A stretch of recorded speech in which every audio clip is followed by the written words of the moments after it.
Hola, perdona, estoy un poco confundido.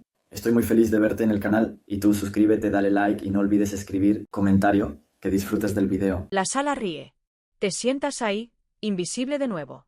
¿Pero que no sabían? Esa noche no fue solo una fiesta de promoción. Fue una venganza.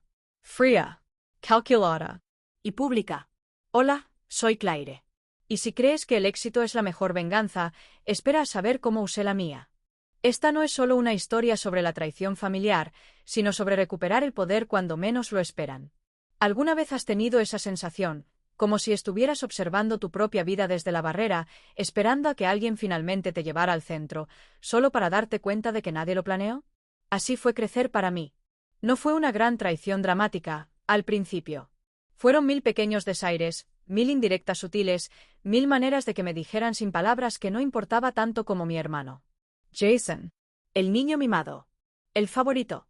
El que podía incendiar la casa y aún así recibir postre después.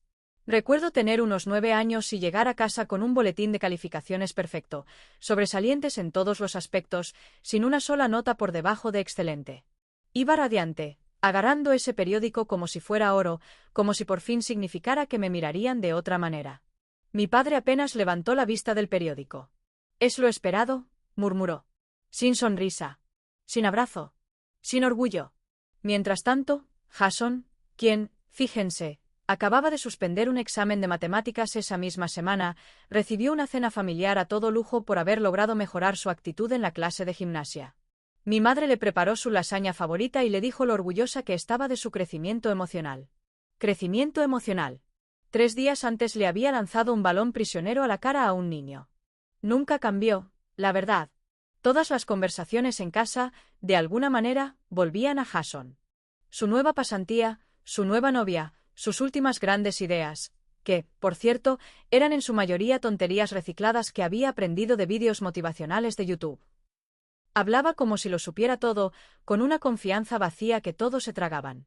Decía algo vago como, se trata de optimizar tu red de contactos, y de repente papá asentía como si acabara de solucionar el problema del hambre en el mundo. Una vez presenté una estrategia que ayudó a mi departamento a reducir costes en un 30%, y mi padre parpadeó y dijo, «Qué bien, cariño, pero Jason acaba de empezar un negocio secundario». No importaba lo alto que escalara, lo que lograra, ni cuántas noches trabajara hasta tarde, me saltara vacaciones, me perdiera cumpleaños, Jason siempre sería el sol, y yo solo un satélite en órbita al que olvidaron nombrar. Durante años me dije que no importaba, que no necesitaba su aprobación, que podía construir una vida a mi manera, sin permiso de nadie. Pero en el fondo, me fue desgastando, lenta y silenciosamente, como el óxido sobre el hierro. Aún así, me forjé ladrillo a ladrillo. Me abrí paso a través de un programa de negocios competitivo, trabajé 2 trabajos de medio tiempo solo para mantenerme a flote y me gradué entre el 5% superior. Luego llegó mi primer trabajo de verdad, de nivel básico, en una oficina fría, con un sueldo bajo, pero lo hice mío. Me ofrecí como voluntario para cada proyecto malo, acepté cada turno de noche, acepté cada oportunidad que nadie más quería. Me convertí en la persona a la que la gente recurría cuando las cosas se complicaban, cuando los plazos se incumplían, cuando los clientes gritaban. No era ostentoso. Era implacable.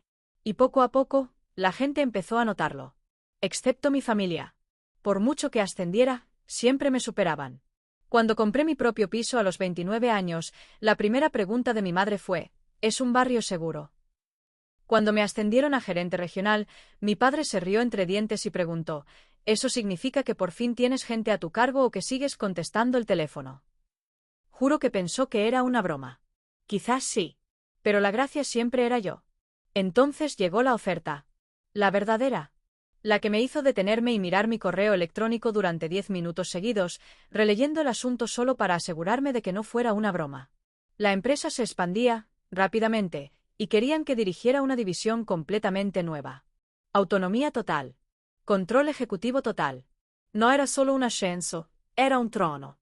Autoridad de CEO sobre una región que se proyectaba que generaría millones en ingresos en los próximos 2 años. Todos esos años trabajando en la sombra, y ahora por fin me estaba poniendo en el centro de atención. Pero no por ellos. Por personas que veían lo que valía. Debería haber descorchado una botella de champán y seguir con mi vida. Pero no lo hice. Algo dentro de mí, algo silencioso, furioso y antiguo, Me dijo que no. Esta vez no. No en voz baja. Quería que lo vieran. Quería que me vieran. No porque necesitara más sus aplausos, sino porque necesitaba que supieran que estaban equivocados. Que llevaban 30 años equivocados. Así que organicé una fiesta. Una gran fiesta. No un buffet barato en el jardín de nadie. Un auténtico evento. Una velada elegante, con catering y traje. Mi asistente, Ava, me ayudó a planearlo todo hasta el último detalle. No fue una simple celebración. Fue un montaje. Una prueba. Un último experimento para ver hasta dónde llegarían para desviar la atención de mí, incluso cuando brillaba intensamente en el centro. Y les diré una cosa, pasaron la prueba con creces. O quizás debería decir que fracasaron justo como sabía que lo harían. Pero eso es lo que pasa con la gente que cree que siempre serás pequeño. Nunca lo ven venir cuando asciendes. Y para cuando lo hacen, es demasiado tarde. La velada fue de esa clase de perfección elegante que hacía que incluso los más cínicos se detuvieran un momento a admirar. Suelos de mármol pulido bajo una cálida luz ámbar, jazz suave zumbando por los altavoces, copas de cristal tintineando suavemente mientras los invitados charlaban con trajes a medida y vestidos de satén. Y mi asistente Ava asegurándose de que cada bandeja de aperitivos pasara a intervalos precisos. Era el tipo de noche con la que había soñado durante todos esos años que me quedaba hasta tarde en la oficina mientras Jason salía a tomar cerveza y coleccionar trofeos de participación. Quería que esta noche se sintiera poderosa, significativa, no solo para mí, sino para todas las mujeres que alguna vez habían sido ignoradas en favor de un hombre más ruidoso y menos capaz. Por una vez, se suponía que iba a ser sobre mí, solo sobre mí, de pie en el centro de la sala sin encogerme bajo la sombra de nadie. Había pasado semanas preparándome, asegurándome de que cada detalle tuviera peso y elegancia. El lugar tenía vistas al horizonte de la ciudad desde el piso 38, y todo, desde los arreglos florales hasta la distribución de los asientos, había sido elegido con propósito y precisión. Ava no dejaba de decirme que me relajara, que lo disfrutara, que me empapara de lo que me había ganado, pero una parte de mí aún se preparaba para el impacto, como si supiera que no debía esperar un momento ininterrumpido de orgullo en presencia de mi familia. Aún así, me aferraba a la esperanza. Había pasado años convenciéndome de que si lograba lo suficiente, hacía lo suficiente, me convertía en suficiente, con el tiempo, tendrían que verme. Quizás no quererme más, pero al menos respetarme. Estaba de pie cerca de la mesa principal cuando sentí el clic del micrófono al encenderse. Me giré hacia el sonido, pensando que Ava hacía un breve anuncio o me daba la señal para empezar mi discurso de agradecimiento. Pero no era Ava. Era mi padre. Estaba allí de pie, con su habitual aire de prepotencia, sosteniendo su copa de vino en alto como un juez dando su veredicto final. Vi cómo la gente se volvía hacia él instintivamente, como incluso Ava se detenía a medio paso, confundida. Y antes de que pudiera abrir la boca, antes de que pudiera siquiera respirar, habló. Alto, claro, sin disculparse. Brindemos, dijo, con su voz cortando la sala como una cuchilla envuelta en terciopelo, por el verdadero éxito de esta familia. Jason. Una risa estalló desde el rincón donde estaban sentadas mi madre y algunos primos, nítida y brillante como cristales rotos en mis oídos. Sentí que la sangre se me escapaba de la cara, que la mano agarraba el tallo de mi copa de champán con demasiada fuerza. No me moví. No hablé. Simplemente miré al frente, intentando comprender si realmente había oído lo que creía oír, o si de alguna manera me había dejado llevar por una versión surrealista de mi propia celebración. Jason, el chico dorado de siempre, se recostó en su asiento con esa misma sonrisa de suficiencia que le había visto desde niños. Ni siquiera fingió sorpresa. Simplemente lo absorbió todo como si por fin hubiera vuelto al trono que le correspondía, como si mi ascenso, mis años de trabajo, toda mi carrera no hubieran sido más que el telonero de su bis. Siempre ha tenido esa chispa, añadió papá, riendo como si fuera una especie de chiste familiar encantador. Claire también lo ha hecho bien, claro, pero Jason, bueno, Jason es especial, ¿verdad? Y así, la sala cambió. La gente se rió educadamente, asintió, levantó sus copas hacia Jason como ovejas siguiendo un silbido. Lo que más me destrozó no fueron las palabras en sí, aunque Dios sabe que fueron suficientes para herir profundamente. Fue el silencio que siguió, no de mi padre, sino de todos los demás. Nadie dijo nada. Nadie intentó desviar el momento, nadie pareció incómodo. Ni siquiera mi madre, que simplemente ladeó la cabeza y me dedicó una sonrisa forzada, como diciendo, ya deberías estar acostumbrado a esto. Me quedé allí, invisible bajo mi propio foco, viendo cómo el resplandor se convertía en alguien que no había hecho ni una fracción del trabajo, pero que, de alguna manera, seguía siendo visto como la estrella del espectáculo.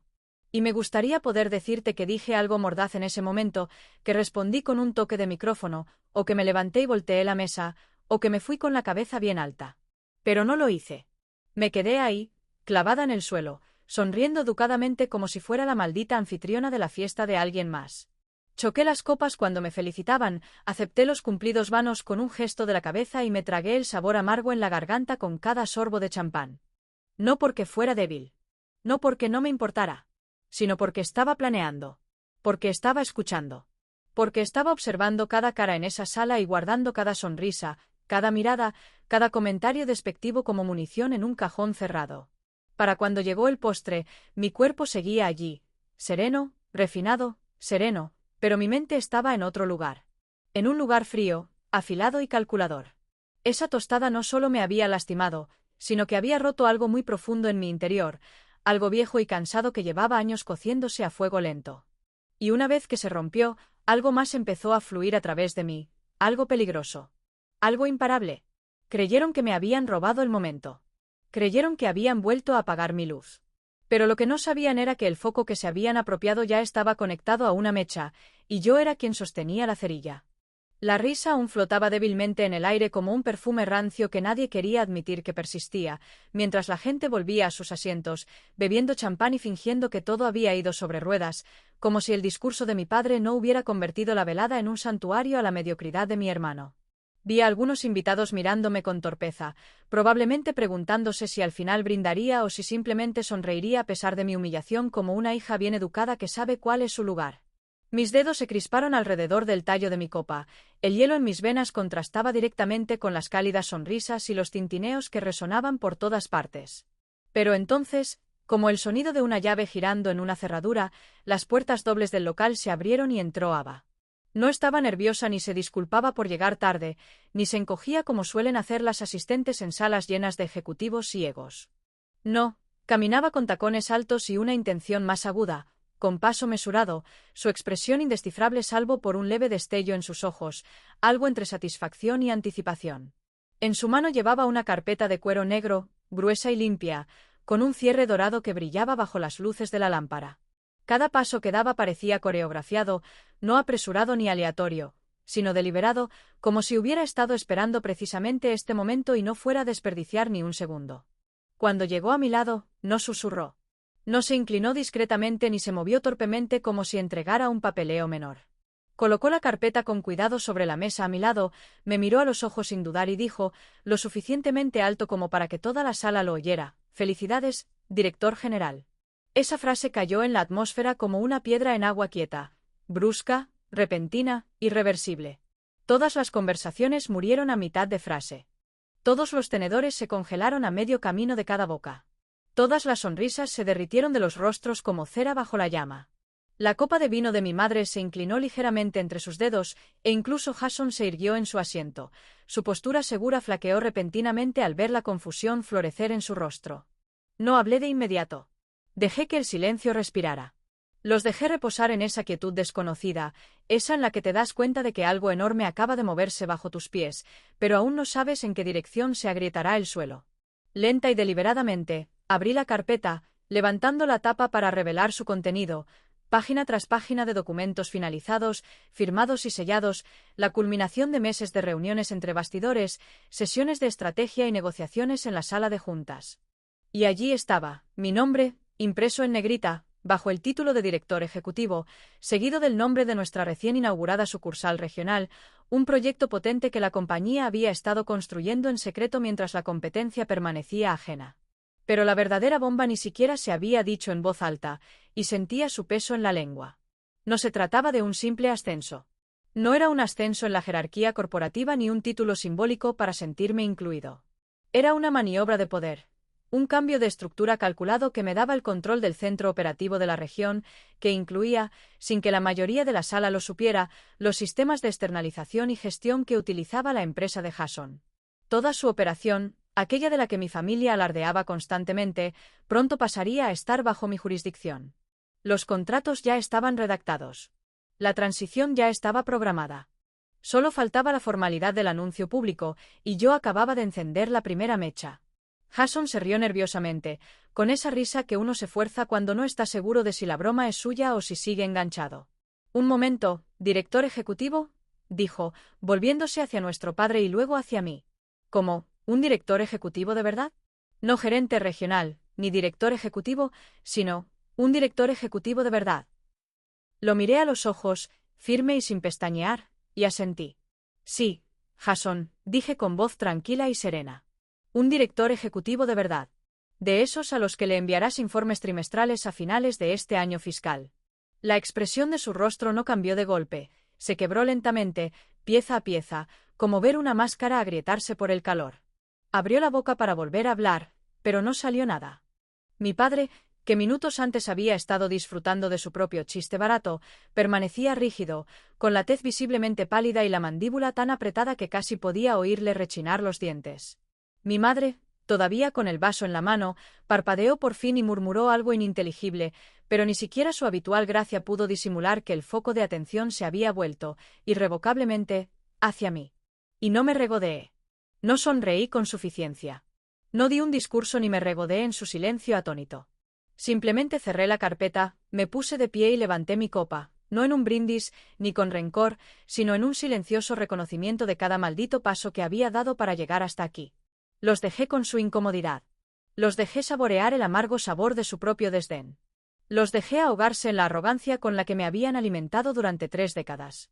Porque esto aún no era venganza. No, esto era solo el principio. El verdadero ajuste de cuentas ni siquiera había comenzado. Pero ahora, por fin, sabían que ya no estaba solo en la sala. Yo era quien la dirigía. Lo extraño no fue lo ruidosa que había sido la fiesta, sino lo ruidoso que se volvió el silencio posterior, ese tipo de silencio que resuena en las bandejas de entrada vacías y en los chats grupales sin respuesta, ese que te pesa en el pecho incluso cuando nadie dice una palabra. No hubo mensajes de seguimiento de mis padres, ninguna felicitación cálida enviada después como un intento poco entusiasta de arreglar las cosas, ninguna llamada telefónica casual de mi madre fingiendo que todo había sido un malentendido. Solo había una quietud hueca que me envolvía como una cuerda de terciopelo, elegante y silenciosa, pero inequívocamente destinada a mantenerme separada. Y la acogí con agrado. La dejé ahí entre nosotros, densa e intencionada, porque por primera vez en mi vida no sentía la urgencia de arreglarlo, de suavizar las cosas o de hacerme más pequeña para que pudieran sentirse cómodos de nuevo. El mensaje de Jason llegó 2 días después, un mensaje que se esforzaba tanto por sonar informal que casi destilaba desesperación. Hola, solo quería felicitarte de nuevo. Una gran noticia. Estoy orgullosa de ti. Lo miré fijamente un momento, no porque no supiera cómo responder, sino porque ya sabía exactamente cómo lo haría. No respondí con emojis, signos de exclamación ni un amable agradecimiento. En cambio, redacté un mensaje breve y frío desde mi correo electrónico de la empresa. Empezaba con estimado señor Lanston y terminaba con espero con interés nuestra colaboración. Nada de calidez. Nada de tono fraternal. Solo una profesionalidad limpia y cortante, de esas que hacen que la gente se dé cuenta de que ya no hay puerta abierta para la familiaridad. Pero la verdadera revelación no fue el silencio ni los correos electrónicos, sino lo que vino después, la parte que nunca vieron venir porque nunca se molestaron en mirar más allá de sus propias reflexiones. Verán, enterrada en la letra pequeña de ese hermoso e impecable contrato del CEO había una pequeña cláusula que la mayoría de la gente no consideraría 2 veces, una cláusula sobre la reestructuración interna de todos los departamentos asociados como parte de la segunda fase de la fusión. Y el departamento de Jason, ese pequeño y preciado espacio de pruebas en el que había estado jugando durante años mientras fingía ser indispensable, era el primero en la lista. No porque lo pidiera, no porque lo manipulara, sino porque la eficiencia corporativa exige resultados, y el sentimentalismo no tiene cabida en los márgenes de beneficio. El plan de reestructuración ya estaba en marcha cuando los informes de R.R.H. llegaron a mi escritorio, y no lo dudé ni un segundo. El puesto de Jason, antes orgullosamente etiquetado como jefe senior de operaciones, ya había sido marcado como redundante, y sus puntuaciones de rendimiento apenas rozaban la media en las últimas revisiones trimestrales. Se estaban considerando 3 candidatos para sustituirlo, todos más jóvenes, más perspicaces y significativamente más cualificados. ¿Y adivina quién tenía la aprobación final sobre las recomendaciones de los nuevos empleados? No me regocijé cuando vi su nombre en la lista de transferencias propuestas. No me reí cuando vi el nuevo título sugerido, coordinador de operaciones de apoyo. No fue un despido. Fue un descenso de categoría, del tipo que despoja a un hombre de su ilusión sin quitarle el sueldo, del tipo que te obliga a sentarte en la misma mesa pero 3 asientos más abajo, donde ya nadie te escucha. No se enteró oficialmente hasta el lunes siguiente, cuando los jefes de departamento recibieron memorandos internos que describían la nueva estructura. Imagino que el pánico lo golpeó como una ola de frío, no un escalofrío, sino un escalofrío lento y progresivo que empieza en la columna vertebral y se extiende hasta el estómago cuando te das cuenta de que el suelo que creías sólido se hunde repentinamente bajo tus pies. Llamó esa noche, con la voz temblorosa en un intento fallido de calma, iniciando la conversación con una risa que no llegó a cuajar. Claire, esto es una locura. No vas a seguir adelante con esto, ¿verdad? Vamos. Soy tu hermano. Dejé sus palabras flotando en el aire un momento, no porque necesitara tiempo para pensar, sino porque quería que oyera el silencio antes de responder. Deberías haber brindado por mí cuando tuviste la oportunidad, dije, cada sílaba limpia y afilada, como una espada que llevaba años esperando ser desenvainada. Balbuceó algo sobre la familia, sobre la lealtad, sobre cómo esto no era lo que esperaba, y por una vez, tenía razón. No era lo que esperaba. Porque nunca esperó que yo me elevara por encima de él. Nunca esperó que yo sostuviera la pluma que reescribió su descripción del trabajo. Nunca esperó que me convirtiera en la tormenta después de décadas de ser ignorada como una brisa. Y quizá eso me intimida. Quizás algunos digan que debería haber sido más indulgente, que debería haber tomado el camino correcto, que el éxito debería ser su propia recompensa. Pero déjenme decirles algo sobre el camino correcto. Es solitario, y la mayoría de las veces te lleva de vuelta al mismo lugar donde la gente te pisotea. No escalé todos esos años solo para devolver mi poder a las mismas manos que una vez aplaudieron más fuerte por la mediocridad de mi hermano que por mis propios triunfos. No fui cruel. Fui preciso. No lo humillé públicamente, no pronuncié discursos de venganza, y no necesité retorcer el cuchillo, simplemente le presenté la fría y clínica realidad de las consecuencias. Quería un lugar en la mesa, y aún lo tenía, solo que ya no estaba a la cabeza. Y si quería conservarlo, tendría que trabajar por él, no conformarse con apellidos y carisma vacío. La cuestión es que todos me enseñaron a guardar silencio. A ser amable. A ser pequeño. Y ahora, me observaban desaprender cada una de esas lecciones, una estrategia a la vez. La voz corre rápido cuando la gente empieza a darse cuenta de que la persona a la que han estado ignorando durante décadas de repente tiene todas las de ganar, y déjenme decirles, el cambio de tono de mi supuesta familia fue nada menos que teatral. Las mismas personas que antes ignoraban mis logros o los descartaban con elogios ambiguos, de repente estaban llenas de palabras cálidas, recuerdos nostálgicos y una sospechosa cantidad de orgullo escénico. Era como ver a actores luchando por reescribir sus diálogos a mitad de escena, esperando que el público no se diera cuenta de que la trama había cambiado por completo mientras ellos seguían atrapados en el viejo guión. Mi teléfono, antes inquietantemente silencioso en los momentos que realmente importaban, de repente se llenó de mensajes que apestaban a pánico disfrazado de afecto. Mi padre fue el primero en acercarse, aunque no para disculparse, al menos no de verdad. Llamó a la mañana siguiente con una risa forzada, como si intentara quitarse de encima la incomodidad fingiendo que nada de lo que había dicho había sido en serio. «Oye, chaval», dijo, como si esa palabra hubiera contagiado cariño entre nosotros. Ese brindis de la otra noche era solo una broma, ¿sabes? No lo decía en serio. Solo nos estábamos divirtiendo.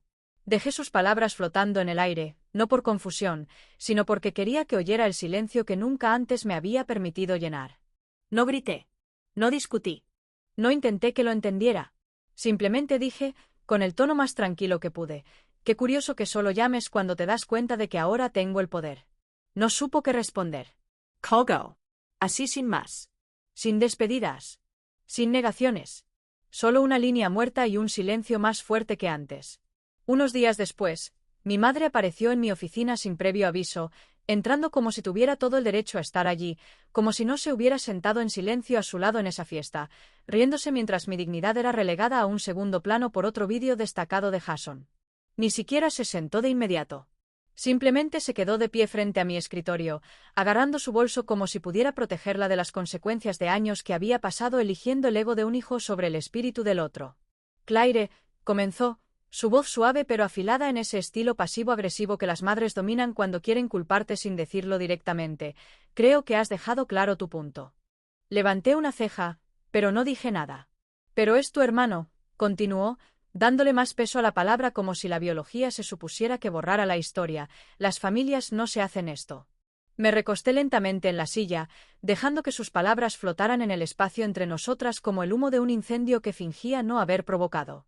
Exactamente, dije, manteniendo la voz firme, las familias no se hacen esto. Pero ustedes me lo hicieron a mí, durante 30 años. Simplemente no pensaron que alguna vez tendría la oportunidad de devolverles el favor.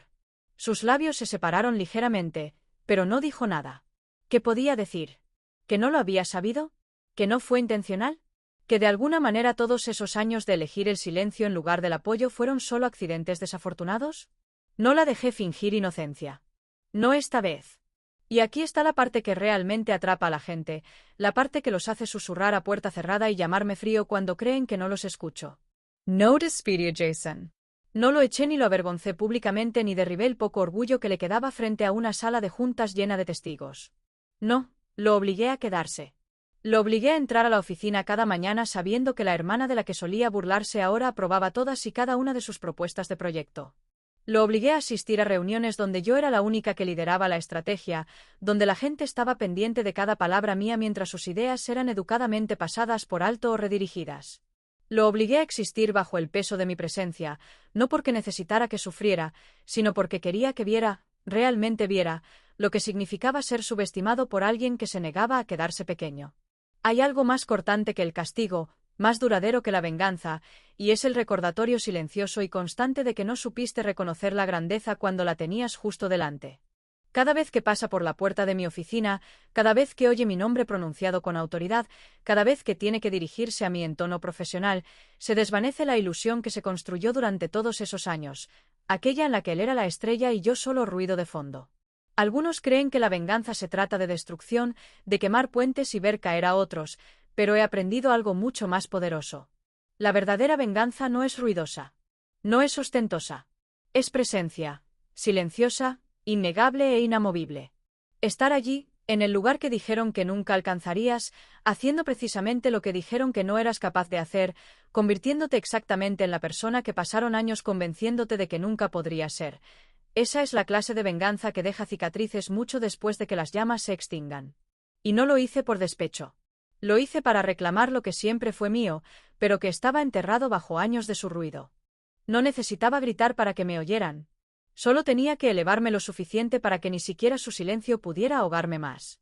Ocurrió silenciosamente, como la mayoría de los momentos que cierran un círculo, sin fanfarrias, sin confeti ni truenos, sino con una quietud tan nítida que atravesó el ruido de todo lo anterior. Unos meses después de la fiesta, después de la reestructuración, después de que el descenso de Jason se hubiera asentado como un lento y humillante moretón en su orgullo, la empresa organizó una gala formal, una celebración de fin de trimestre para ejecutivos, socios y principales interesados. Era el tipo de evento donde la gente vestía corbata negra y sonrisas falsas, donde los elogios eran moneda corriente y la percepción reinaba. Pero esta vez, a diferencia de todas las anteriores, la atención no se desviaba hacia Jason. Esta vez, todos sabían quién sostenía el volante.